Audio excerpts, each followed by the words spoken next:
Hello বন্ধুরা, কেমন আছেন সবাই? আশা করি সবাই ভালো আছেন। আমাদের আজকের গল্প স্বপ্নীল পর্ব 5, রাইটার কাউসার স্বর্ণা। গল্পটি যদি ভালো লাগে অবশ্যই লাইক কমেন্ট শেয়ার করবেন, আর চ্যানেলে যদি আপনার নতুন হয়ে থাকেন অবশ্যই সাবস্ক্রাইব করে বেল আইকনটি প্রেস করে রাখবেন, যাতে নতুন নতুন ভিডিও আপলোড করার সাথে সাথে আপনার নোটিফিকেশন চলে যায়। ধন্যবাদ। পুরোটা পথ জুড়ে সবুজ পাহাড় যেন নিজেকে ঢেকে রেখেছে কুয়াশার নরম চাদরে। সাজেক যাওয়ার পথে কয়েকবার যাত্রা বিরতিতে পথে প্রথম বিরতি বাগাইহাট বাজার। পাহাড় কোল ঘেঁষে সেই পাহাড়ি বাজারের পাশ দিয়ে চলে গেছে কাঁচালং নদী। গাড়িগুলো সিরিয়ালভাবে দাঁড় করানো হয়েছে মাঠে। রাস্তায় যেন জ্যাম না লাগে সেজন্য সবগুলো গাড়ি মাঠে একত্রিত করা হয়েছে। বাগাইহাট আর্মি ক্যান্টনমেন্ট থেকে প্রত্যেকটি গাড়িকে আলাদাভাবে টোকেন নিতে হবে এবং সেই টোকেনটি সাজেক থেকে ফেরার সময় বাগাইহাট আর্মি ক্যান্টনমেন্ট জমা দিয়ে যেতে হবে। স্বপ্ন গাড়ি থেকে নেমে ক্যাম্প থেকে এগিয়ে যায়। সেখানে গিয়ে নাম, ঠিকানা এবং কোনো রিসোর্ট উঠব সব কিছু বলে টোকেন নিয়ে এসে দেখে নীল এই বাগাইহাট ভিউ ভিডিও করছে। তা দেখে নীলের কাছে দ্রুত হেঁটে যায়। আর্মিদের অনুমতি ছাড়া এই জায়গাটা ভিডিও করা যায় না। অনুমতি না নিলেই তারা কি শাস্তি দেবে আমায়?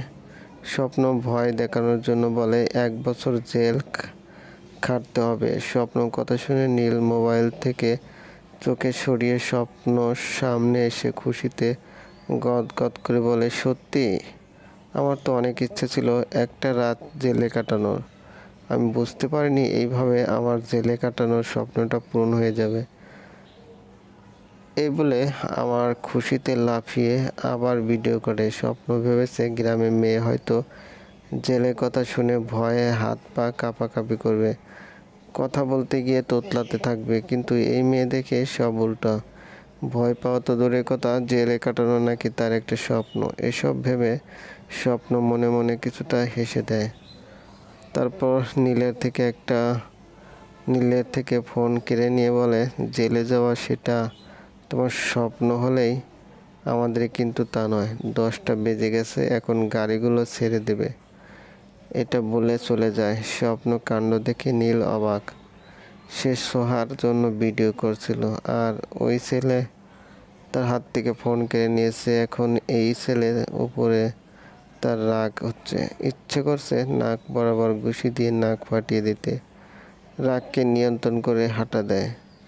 এখানে কিছুক্ষণ বিরতি শেষ করে আবার চলা শুরু হয়। মূলত সাজেকের ভ্রমণার্থীদের নিরাপত্তার কথা বিবেচনা রেখেই বাগাইহাট বাজার থেকে সাজেক পর্যন্ত সবগুলো জিপকে নিরাপত্তা পৌঁছে দেন নিরাপত্তা বাহিনী কর্মীরা। বাগাইহাট বাজারের পর গঙ্গারাম মুখ, দুপাশ থেকে বয়ে আসা দুটি নদী এক হয়েছে এখানে। পাহাড়ের বুক চিরে বয়ে যাওয়া সরপিল নদী বয়ে গেছে বহুদূরে। তাদের জিপ মাচালং আর্মি ক্যাম্প সামনে। রাস্তার একপাশে অসংখ্য জিপ সারিবদ্ধভাবে দাঁড়িয়ে আছে।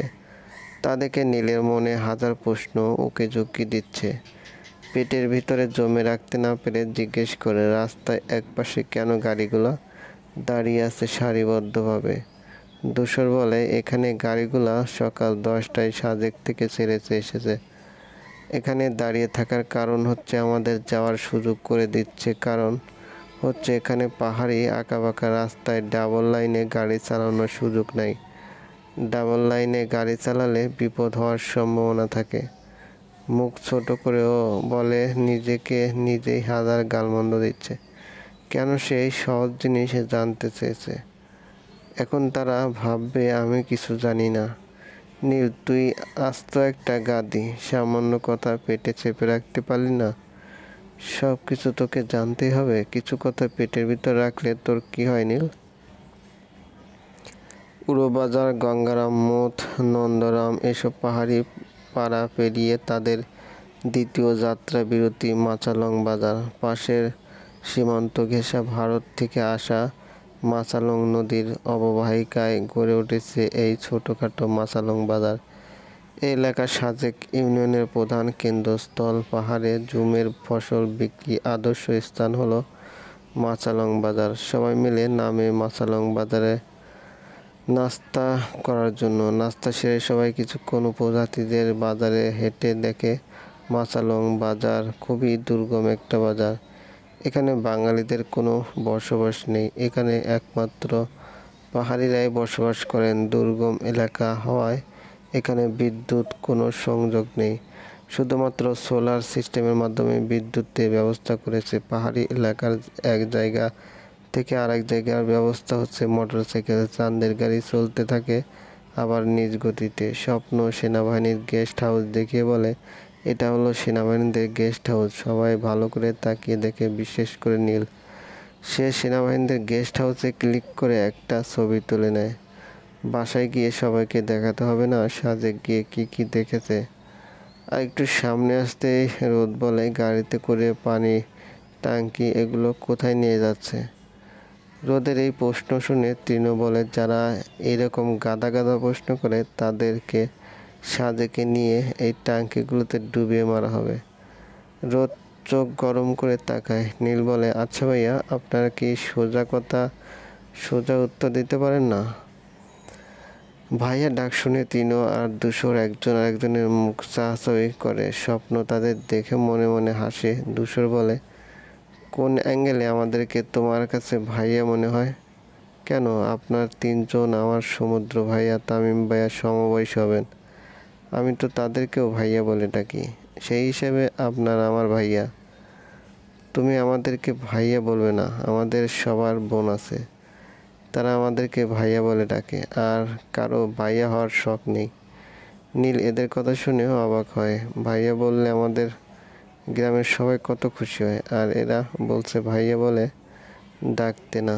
কি আজব ব্যাপার স্যাপার। তিনি অসহায় মুখ করে বলে, পৃথিবীর সব মেয়ে যদি আমাদের ভাইয়া বলে ডাকে, আর তারা যদি আমাদের বোন হয়, তাহলে বউ হবে কে? তাহলে আমি আপনাদের কি বলে ডাকবো? নাম বলে ডাকবে? আপনাদের মতো হাতিদেরকে আমি নাম ধরে ডাকবো? ছি ছি, আমি এত খারাপ না যে বড়দেরকে নাম ধরে ডাকবো।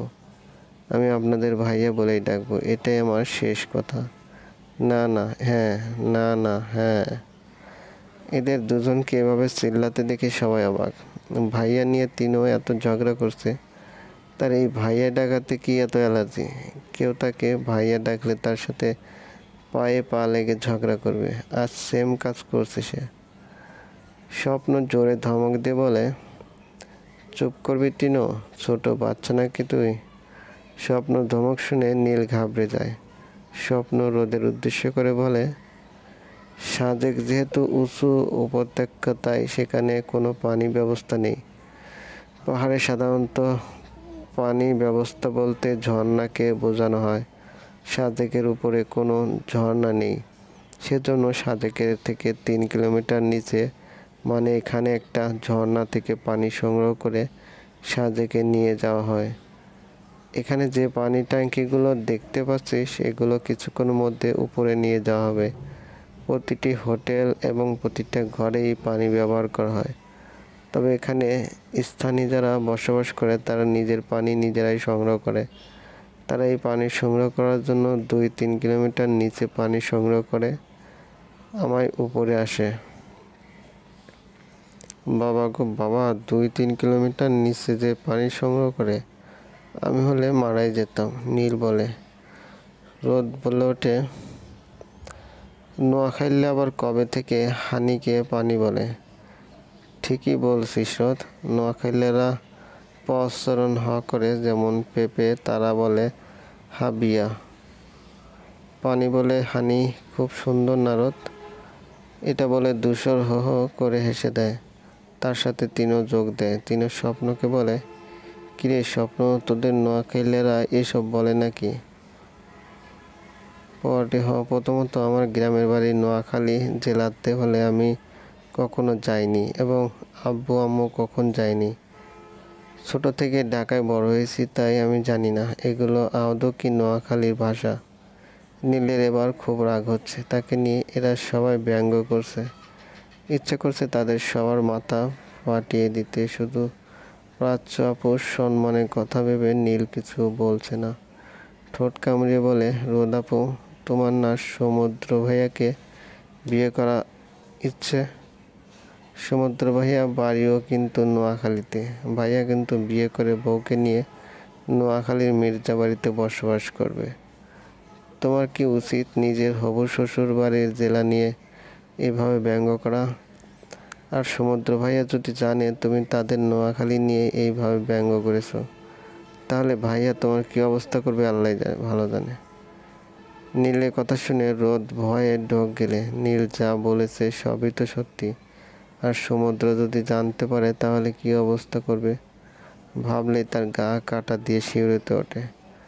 রোদের ফ্রান্সে যাওয়া চেহারা দেখে নীল মনে মনে বলছে, ইয়েস ইয়েস, ফিরেছি। রোদ আপুকে জব্দ করতে পেরেছি। হে তারা আমার জেলা নিয়ে ব্যঙ্গ করবে আর আমি চাইয়া তাদের মুখখানা দেখবো, তা কি হয়? এবার নীল দুসর করে বলে, দুসর ভাইয়া, আপনি কি জানেন এই নোয়াখাইলা যে পানিকে যে হানি বলে, এটা তাদের একটা আর্ট যা সবাই পারে না। যেমন আপনাদের মতো ঢাকাইয়ারা পারবে না, এটা শুধু নোয়াখাইলারাই পারে। আমার এই নোয়াখাইলাদের ভাষা শেখার ইচ্ছা নেই। উচ্চারণ করে এটাকে নাকি আর্ট বলে। নীলের এবার রাগ উঠে যায়, চিল্লিয়ে বলতে থাকে, এই সাদা বিল্লাইয়ের দল, তোদের তিনজনকে দেখবি নোয়াখালীতে বিয়ে হবে। আমাদের নোয়াখালীকে ঘৃণা করিস, তাই দোয়া করেই দিলাম তোদের তিনজনের জন্য পাগলা কুকুরের মতো নোয়াখাইলা মায়াদের পিছনে ছুটতে হয়। আমাদের জন্য কি বাংলাদেশ আর 63 জেলার মেয়ের অভাব পড়েছে? তাই আমাদের ওই নোয়াখাইলা জেলাতে বিয়ে করতে যেতেই হবে। আমি যখন বলেছি হবে, তার মানে হবে। তুমি কি আল্লাহ পীর নাকি যে তুমি যেটা বলবে সেটাই হবে?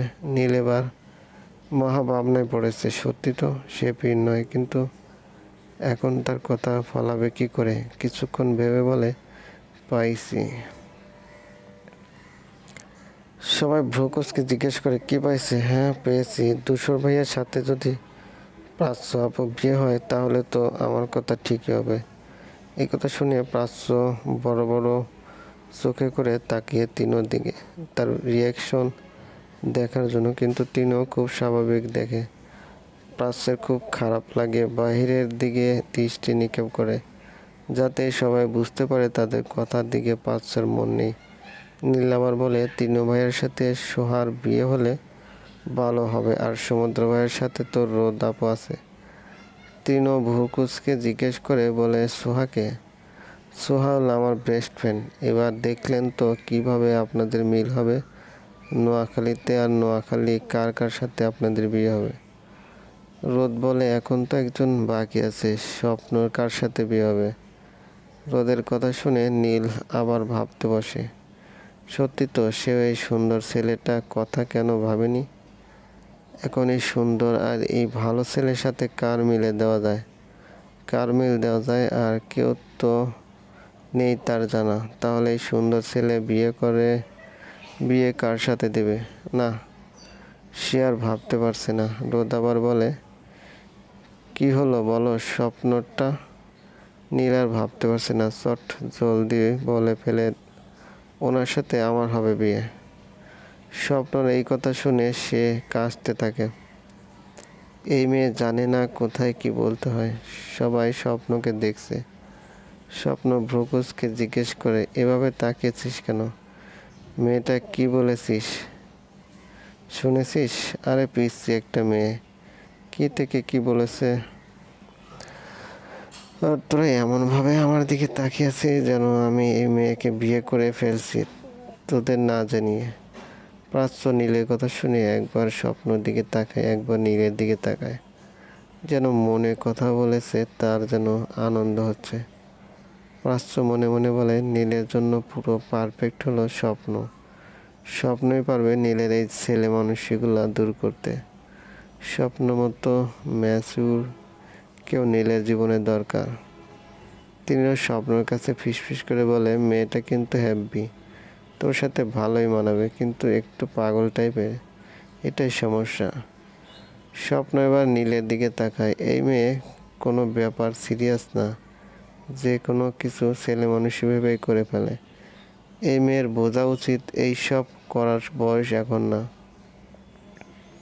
কিন্তু এই মেয়েটা হলো উড়নচণ্ডী স্বভাবের। মাচালং বাজার থেকে সাদেকের দূরত্ব 18 কিলোমিটার। পথে দুপাশে আকাশচুম্বী পাহাড়ের বুকে দেখা মেলবে বৃক্ষরাজির মাঝে মাঝে বিচ্ছিন্ন বসতি। নীল আকাশে আর পাহাড়ে মেঘের গড়াগড়িতে দেখতে দেখতে পৌঁছে যাবেন মেঘের রাজ্য সাদেক। চলবে গল্পটি যদি ভালো লাগে অবশ্যই লাইক কমেন্ট শেয়ার করবেন, আর চ্যানেলে যদি আপনারা নতুন হয়ে থাকেন অবশ্যই সাবস্ক্রাইব করে বেল আইকনটি প্রেস করে রাখবেন, যাতে নতুন নতুন ভিডিও আপলোড করার সাথে সাথে আপনার নোটিফিকেশনে চলে যায়। ধন্যবাদ, ভালো থাকবেন।